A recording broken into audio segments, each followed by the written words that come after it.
প্রত্যেকটা মানুষের এই 6টা অধিকার আছে সরকারের কাছে পাওয়ার। এইগুলি হইল সত্যিকারের মানবাধিকার।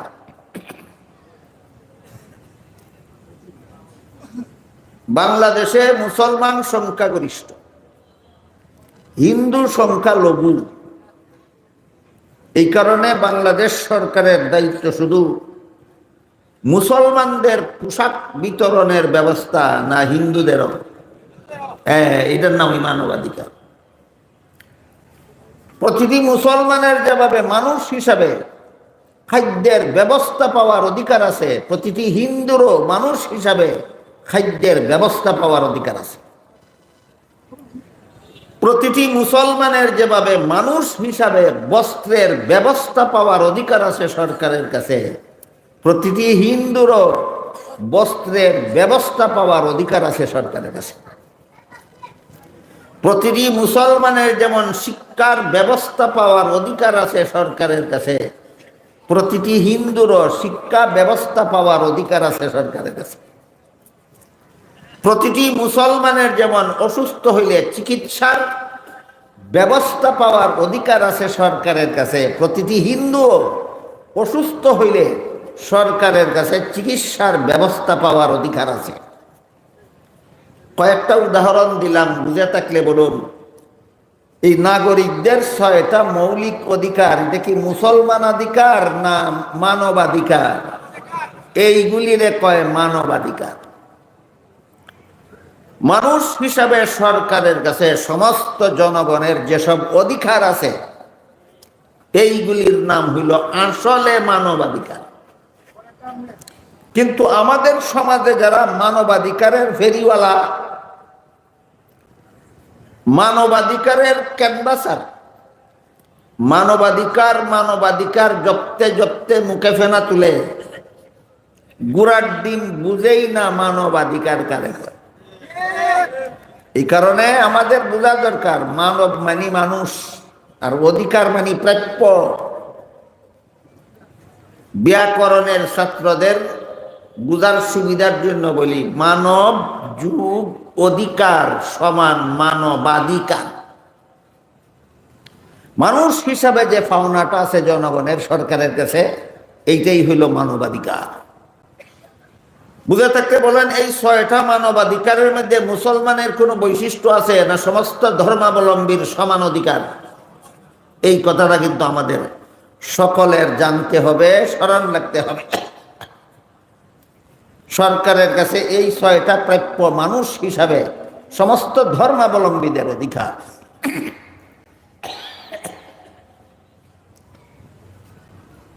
কিন্তু বর্তমান দুনিয়ার ইহুদি খ্রিস্টানেরা কতগুলি পশু অধিকারের নাম দিছে মানবাধিকার। এগুলি মানুষের অধিকার না, এগুলি পশুর অধিকার। এরা নিজেরাও মানুষ না, এদের অধিকার যেটা চাই এটাও মানুষের অধিকার না, এটা পশুর অধিকার। তাকে একটু পরে কই, আমি আগে বুঝাই এলি। এরা কয় একটা ছেলে সাবালক হইলে পরে, একটা মেয়ে সাবালক হইলে পরে তাদের ইচ্ছা মতো মিলামিশা করবে, এখানে বিয়ার দুহাই দিয়া বাধা দিবার অধিকার নাই। এটার নাম মানবাধিকার।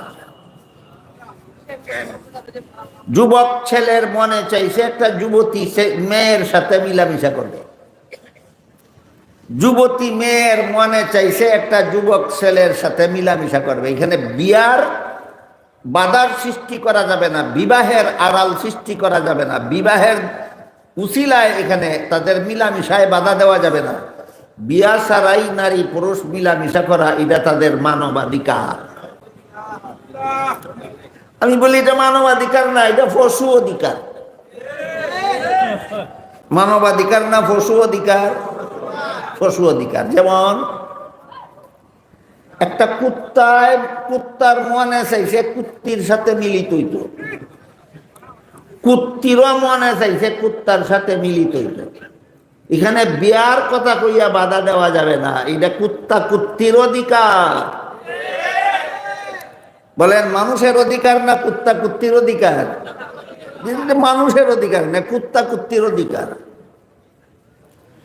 একটা কুত্তা যদি আর একটা কুত্তির সাথে মিলতে চায়, মিলামিশা করতে চায়, একটা কুত্তি যদি আর একটা কুত্তার সাথে মিলামিশা করতে চায়, এখানে বিবাহের নামে বাধার সৃষ্টি করা যাবে না। এটা কুত্তার অধিকার, কুত্তির অধিকার, মানুষের অধিকার নয়।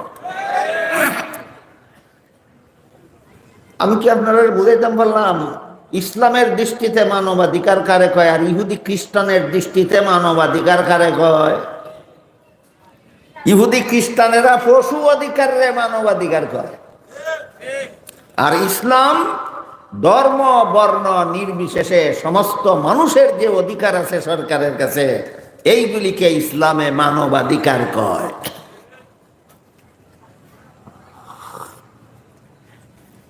এই সমস্ত মানবাধিকার মূলত 6টা। 1 নম্বর হলো খাদ্য। এই ব্যাপারে গতকাল বিস্তারিতভাবে আলোচনা হয়েছে।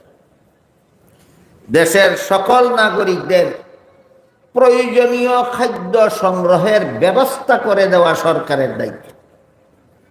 যে সরকারের কাছে জনগণের প্রাপ্য, সরকারের কাছে জনগণের পাওনা, সরকারের কাছে জনগণের অধিকার। 2 নম্বর হলো দেশের সমস্ত জনগণ, মুসলমান হোক, হিন্দু হোক, বৌদ্ধ হোক, খ্রিস্টান হোক, যে কোনো ধর্মাবলম্বী, দেশের সমস্ত জনগণ তার শরীরের পোশাক, প্রয়োজনীয় পোশাক পাওয়ার ব্যবস্থা করে দেওয়া সরকারের দায়িত্ব। সরকারের বাপের সম্পত্তি বিক্রি কইরা জনগণকে পোশাক কিনা দেওয়া দায়িত্ব না, ব্যবস্থা করে দেওয়া দায়িত্ব। যেমন ভাবে সরকারের বাপের সম্পত্তি বিক্রি কইরা জনগণের খাদ্য কিনা দেওয়া দায়িত্ব না, খাদ্য উৎপাদনের ব্যবস্থা করে দেওয়া দায়িত্ব। তেমনি ভাবে দেশের সমস্ত জনগণকে তার প্রয়োজনীয় পোশাক সরবরাহের ব্যবস্থা করে দেওয়া সরকারের দায়িত্ব। খাদ্য সরবরাহের প্রধান ব্যবস্থা হইল কৃষিকাজ। খাদ্য সরবরাহের প্রধান ব্যবস্থা কৃষিকাজ। কৃষিকাজের বাইরে খাদ্য সরবরাহের ডাইরেক্ট কোনো ব্যবস্থা নেই, ইনডাইরেক্ট ব্যবস্থা আছে। আমাদের ক্ষেত নাই, একটা বাজারে দোকান আছে, একটা স্টেশনারি দোকান, মুদিমালের দোকান। আমাদের বাজারের দোকানের মুনাফার দ্বারা মাসে মাসে কয়েক মন চাউল কিনেন, নুন মরিচ কিনেন, খানা পাক করেন, পরিবারের সবাইকে নিয়ে খানা খান। সরাসরি ক্ষেতের ফসল খাইলেন না ব্যবসার মাধ্যমে খাদ্য খাইলেন? হ্যাঁ, ব্যবসার মাধ্যমে খাদ্য খাইলেন। সরাসরি খাদ্য উৎপাদনের একমাত্র ব্যবস্থা হইল কৃষিকাজ। এই জন্য যে সমস্ত কৃষক কৃষিকাজ করতে পারে এবং তাদের ক্ষেত আছে, জমি আছে চাষ করার মতো, এই সমস্ত কৃষকদের চাষাবাদের ব্যবস্থা করে দেওয়া সরকারের দায়িত্ব। সার উৎপাদন করে দেওয়া সরকারের দায়িত্ব। উন্নত মানের বীজ উৎপাদন করে দেওয়ার দায়িত্ব সরকারের। পানি সেচের ব্যবস্থা করে দেওয়া সরকারের দায়িত্ব। কৃষক কৃষিকাজ করবে, সে নিজে কৃষিকাজ করতেও পারে, তার ফসল ফলানির জমিও আছে, তারে সরকার সহযোগিতা করতে হবে। কারণ তার জমি না থাকলে সরকারে যে কোনো ভাবে খাদ্য সংগ্রহ করে তাদের দিতে হইত। সে যে কৃষিকাজ করতে পারে এবং তার যে জমি আছে, এই কারণে তার ব্যাপারে সরকারের দায়িত্ব 16 আনার মধ্যে 14 আনা হ্রাস পাইয়া গেছে। এখন তুমি শুধু সারের যোগান দাও, এখন তুমি শুধু এই বীজের যোগান দাও, তুমি শুধু সেচের যোগান দাও, বেচারা নিজে চাষ করবে, তার ক্ষেত আছে। এখানে সরকারের বেশিরভাগ ভূমিকা কৃষকের নিজেই পালন করে। ঠিক তেমনি ভাবে পোশাক ক্ষেতে উৎপাদন হয় না, পোশাক মিল ফ্যাক্টরিতে তৈরি হয়। পোশাক ক্ষেত ফলে না ফ্যাক্টরিতে উৎপাদন হয়? পোশাক ফ্যাক্টরিতে উৎপাদন হয়। এই জন্য সরকারের নিজস্ব দায়িত্ব দেশে পোশাক উৎপাদনের ফ্যাক্টরি, ব্যাপকভাবে ফ্যাক্টরি প্রতিষ্ঠা করিয়া দেশের জনগণের যে পরিমাণ পোশাকের দরকার, এই পরিমাণ পোশাক যেন দেশে উৎপাদন হতে পারে তার ব্যবস্থা করা সরকারের দায়িত্ব। কেউ যদি ব্যক্তিগত উদ্যোগে ফ্যাক্টরি খুলে, তাইলে তার ফ্যাক্টরি চালাবার জন্য তারে সহযোগিতা করা সরকারের দায়িত্ব। কারণ নিজে ব্যক্তিগত মালিকানায় ফ্যাক্টরি খুললে সে সরকারকে অনেক অনেক সহযোগিতা করেছে, সরকারের দায়িত্ব অনেকটা নিজেই পালন করে দিচ্ছে। কাজেই যে সমস্ত ফ্যাক্টরিতে পোশাক উৎপাদন হয়, কাপড় তৈরি হয়, এই সমস্ত ফ্যাক্টরির পৃষ্ঠপোষকতা করা এটাও সরকারের দায়িত্বের অন্তর্ভুক্ত। বিদেশ থেকে যদি ফ্যাক্টরির মেশিন আমদানি করতে হয়, এই আমদানি করার কাজে সরকার ওই মিল ফ্যাক্টরির মালিককে সহযোগিতা করতে হবে। বিদেশ থেকে যদি সুতা আমদানি করতে হয়, বিদেশ থেকে যদি তুলা আমদানি করতে হয়, এই সমস্ত আমদানির কাজে মিল ফ্যাক্টরির মালিককে সরকার সহযোগিতা করতে হবে। কারণ 16 আনা কাজটাই সরকারের ছিল, এর মধ্যে বেশিরভাগ ব্যক্তি মালিকে করে মালিছে, বাকিটা তুমি পুরা করে দাও। এবার বুঝে থাকলে বলেন, দেশের প্রতিটি নাগরিককে পোশাক সরবরাহের ব্যবস্থা করে দেওয়া, নাগরিকের কাছে পোশাক সরবরাহের ব্যবস্থা করা সরকারের যেমন দায়িত্ব, অমুসলমান নাগরিকের কাছে প্রয়োজনীয় পোশাক সরবরাহের ব্যবস্থা করা সরকারের সমান দায়িত্ব। শিক্ষিতদের জন্য যেমন দায়িত্ব, অশিক্ষিতদের জন্য তেমন দায়িত্ব, পুরুষের জন্য যেমন দায়িত্ব, নারীদের জন্য তেমন দায়িত্ব। সুতরাং পোশাক সরবরাহের ব্যবস্থা পাওয়া যে প্রতিটি নাগরিকের মানবাধিকার, প্রতিটি নাগরিকের মানবাধিকার। এই ব্যাপারে হযরত উমর ফারুক রাদিয়াল্লাহু আনহুর একটা ঘটনা গতকাল বলছিলাম। 18 বস্তা ঘাড়ে করে নিয়ে গেছিলেন বিধবা মহিলার বাড়িতে। পোশাক সরবরাহের ব্যাপারেও খলিফা উমরের আর একটা চমৎকার ঘটনা আছে। খলিফা উমরের আদর্শ ছিল, দেশের জনগণকে আমি যে মানের খানার ব্যবস্থা করে দিতে পারবো না, এমন মান সম্পন্ন খানা গ্রহণ করার অধিকার আমারও নাই। খলিফা উমরের আদর্শ। দেশের সব মানুষের যদি রুটি খাওয়ার ব্যবস্থা করে দিতে পারি, তখন আমি রুটি খাওয়ার অধিকার পাইতে পারি। দেশের কিছু মানুষের রুটি খায়, কিছু মানুষের ছাতু খায়, আর আমি সব সময় রুটি খাইব, এই অধিকার আমার নাই। এই আদর্শ কার ছিল? ছিল খলিফা উমরের। দেশের সমস্ত মানুষকে যে মানের পোশাক সরবরাহের ব্যবস্থা আমি করে দিতে পারি, এর চেয়ে উন্নত মানের পোশাক আমি নিজে পরার অধিকার নাই। এটা খলিফা উমরের আদর্শ ছিল। দেশের মানুষকে যে মানের বাড়িঘর, ওই বাসস্থান আইতেছে সামনে, বাসস্থানের আলোচনা। দেশের মানুষকে যে মানের বাসস্থান নির্মাণের ব্যবস্থা আমি করে দিতে পারবো, এর চেয়ে উন্নত মানের বাসস্থানে বসবাস করার অধিকার আমি উমরের নাই। এটা ছিল খলিফা উমরের আদর্শ। খলিফা উমরের আদর্শটা কি আমি আপনাদের বোঝাতে পারলাম? এই আদর্শের ভিত্তিতে খলিফা উমরের জীবনের একটা ঘটনা আছে, বড় চমৎকার। একবার খলিফা উমর দেশের জনগণকে মাথা পিছু একটি করে সরকারি চাদর বিনামূল্যে বিতরণ করলেন, রিলিফের চাদর। আমাদের বাংলাদেশের স্বাধীনতার সময় বাংলাদেশের লোক সংখ্যা ছিল 8 কোটি, আর বর্তমানে 17 কোটি। 71 সালে বাংলাদেশের জনসংখ্যা ছিল 8 কোটি। শেখ মুজিবুর রহমান সাহেব 8 কোটি বাঙালির জন্য বিদেশ থেকে 8 কোটি কম্বল সংগ্রহ করে এনেছিলেন। ওই যে বস্ত্র সরবরাহ করা সরকারের কাছে জনগণের পাওনা, এই পাওনাটা দিবার লাগে। তিনি মাঝে মধ্যে বক্তৃতায় বলতেন যে 8 কোটি বাঙালির জন্য আমি 8 কোটি কম্বল বিদেশ থেকে ভিক্ষা করে আনলাম। এইগুলি যদি সঠিকভাবে বন্টন করা হইতো তাহলে আমার বন্টনের কম্বলটা গেল কোথায়?